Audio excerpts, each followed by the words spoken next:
You talk about two cultures. Right. Two cultures. Growing up as a Guyanese and then going to live in Canada. Mm-hmm. Share in your poetry some similarities and some differences between the two cultures.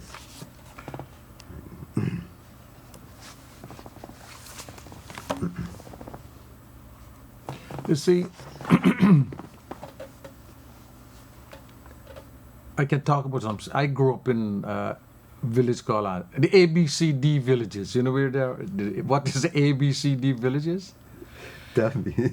A is for Ants Grove. Yeah. B is for Beehive. C is for Clonbrook. D is for Dutch Fort. They call it ABCD villages. Wow. And they're located between Hope Estate and Greenfield. And growing up there with my friends in Ants Grove Arts School, which was mostly Afro-Guyanese, I didn't have any problem befriending them and getting along and sucking from the same sweet tea. Yes. We didn't see that difference. Yeah, I mean, yeah. it was a Roman Catholic school, so Yeah. we learned Mea culpa, mea maxi, mea culpa, and we sang hymns and so on. But when we went down on the street, we sang Kwekwe songs. Neighbor, neighbor, lend me your matadu. Me planting coal already. Me planting coal, me planting coal already. I mean, we hugged each other and we sang on the street. We were joyful, happy little children.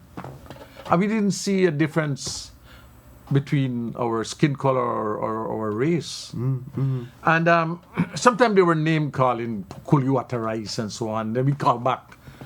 You know, black people and the black man Sarah. But it's over. You know what I mean? We have to live. We have to learn to associate together. Even though we have differences. Differences is good because, you know. Yeah, because differences are good. That's right. Yeah. So I grew up there and I didn't have any problem associating with Afro-Guyanese or with Amerindians or anybody. As a matter of fact, I use the language in school, on the street, on the road, to teach standard English in the school. Because my friend my teacher, Joyce Trotman from the training college. Yeah. I know Joyce and her book of Proverbs. That's right. So Joyce wrote a letter to me. I got to read this letter.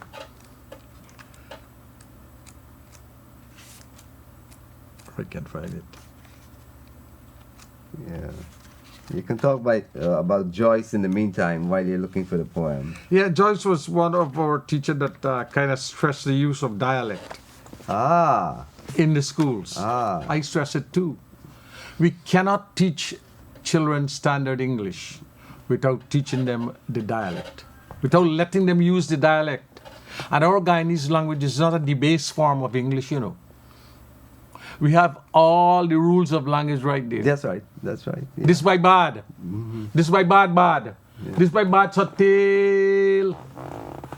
Positive, comparative, superlative right there. Yeah, I had John Rickford in the program the other day. Oh yeah. Yeah. Yeah. And you know, And we talked about yeah.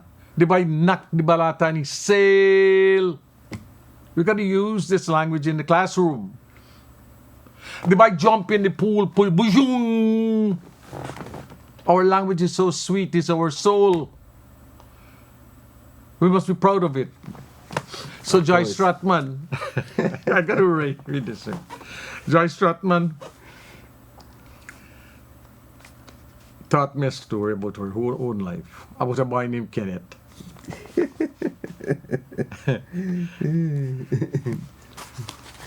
She said, you see how things change? When me bin again Kenneth, me have to hide, walk a night, and not let people see me. Now the shame, and I for back the picnic. But if I play book and key for no hold the daddy. I was teaching in Mabaruma. And I put this Guyanese proverb and saying on the blackboard. And I asked the teachers to translate it. Look how all them gyal walk a dam nowadays with them big belly. When me again me can it. I got to haul myself in a yard till them old people pass. Because them old people some mean brock stick on me ears.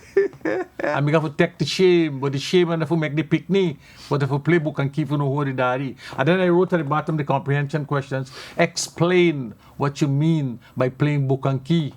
Mm-hmm. It came out of Shakespeare. By St. Peter, by St. Paul, who the daddy.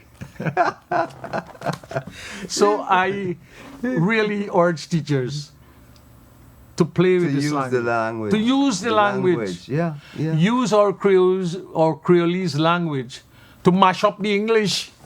Yeah, John Agard. Yeah, mash up the English. Yeah. I agree with John. John is right. Mash up the Queen's English. Yes, right? put it on the board, bring it out, you know. Children and even teachers speak dialect all the time outside, you know, Oh, yes, on the road. yes, we change easily. Yeah, and when you go into the school, we change. When we in business or in parliament, they speak English, right? But in Guyana, we must always have the standard English in our back pocket. So when it's appropriate, we pull it out. That's right. So we can speak good English. And teachers are urged to teach good standard English. But even in Parliament, they will quote some of the proverbs, our Creole proverbs. Oh, to yes. Get over a point. Yeah. Oh, yes. Yeah. Yeah. I know that. So we have a very beautiful language. And you know what, Pitamber? Our Creolese is a part of our soul. It is. We can't give it up. We won't give it up. But we got to use it effectively in schools to teach the standard English, right? I give you examples of how it's a regular language like any other language. Yes. People don't cuss the English when they get a Cockney, or the Americans when they attack their own language in their own. And many books are written in those dialects. Yeah, right? Black English and all Irish that. and those all of that. I live in Canada. And Newfoundland has its own dialect, right? Even here, Berbice got your own dialect. Georgetown has its own dialect too. That's You know? a good word. That's right. Georgetown, when I came here to study training college in 1963, I started listening to the Georgetown because I'm country boy, come from town. Country boy, come to town to live. Is da, and da is I said, this is Georgetown people speaking. Yes. Is da, and da is And then the lady walking along Thomas Street said, a going down border to pick up some greens. Going down. So you got to listen carefully and you'll find the difference, right? In Barbies it's the same thing. Ma, pull out meat. Get some food for me. For me. Fi, you know. So we got to use all those words. Take out one song. Take out one song there. So we got to take all this children's language and put it on the board, spread it out, analyze it, dissect it, and let's mash it up. Treat us to a Creole poem. A Creole poem. What? Yeah. I'll get cost for this one. We'll know. I'm going to read it anyway. I'll get cost for this one. You see, as a poet, I have poetic license, right? Yeah. We So- got to use this carefully also. Oh yes, Depends on your, yes, your situation, circumstance, and where you are. Yeah, look, my Aja is my grandfather. My paternal grand. Yeah. Right. My Aja, I wrote a poem about him.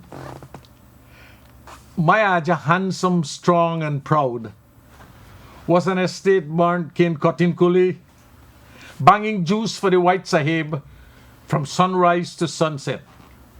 The hot morning sun glittered on his aluminum saucepan, filled with cold dal, rice, and bhaji, which he saned with his hard cane-feel fingers, pinching a red-hot tiramiras pepper as hot as the morning sun. My Aja staggered home at sunset, his sharp cutlass wrapped tightly around the black corn bag slung over his tired back. Handsome, strong, and proud, he He would return the next day to cut more cane for the White Sahib and for the empire on which the sun never set. You like that one? Yep. This healing place, I mean, you talk about conflict. How do we resolve conflict? Talk about this healing place. Where is this healing place? How we reached this healing place? Well, how do we talk to each other? Yeah. Language is powerful. And we express our feelings through language when we're angry. And we use tone to describe how we feel about language.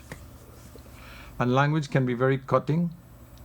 And it depends on how in schools, and I go back to schools because that's all I know. I teach in school. I taught all my life in a school. It's how we know, and teachers can do a lot on the home, right? In teaching children that children are all Guyanese, children are our friends. We must let our children intermingle and play with each other. We can't legislate it, right? We must create opportunities so we mix as children. And we see that we're playmates and we don't see difference only in skin color and hair tone and all that nonsense, right? So we have to make a deliberate effort, PETAMBER, in the schools, in the home, in the churches. We need to talk, yeah. Yeah, we got to talk about it. We don't hide it or go and talk about bad about thing about people behind their back. No. We put it on the table. We bring it in the open and said, what's bothering us? Right? And we're doing well as a country, you know. Let's hear the poem. My teacher rests her big black hand on my tiny shoulder, helping me form the ABC on my frameless chocolate slate. She talks softly, pulls the hanging threads from my new shirt collar, the one my mom sewed on Sunday. She inspects my fingernails with ruler in hand. She searches my back pocket for my white hanky. She checks my feet, making sure they shine like black mahogany. I recite after her with proper diction the land of counterpane.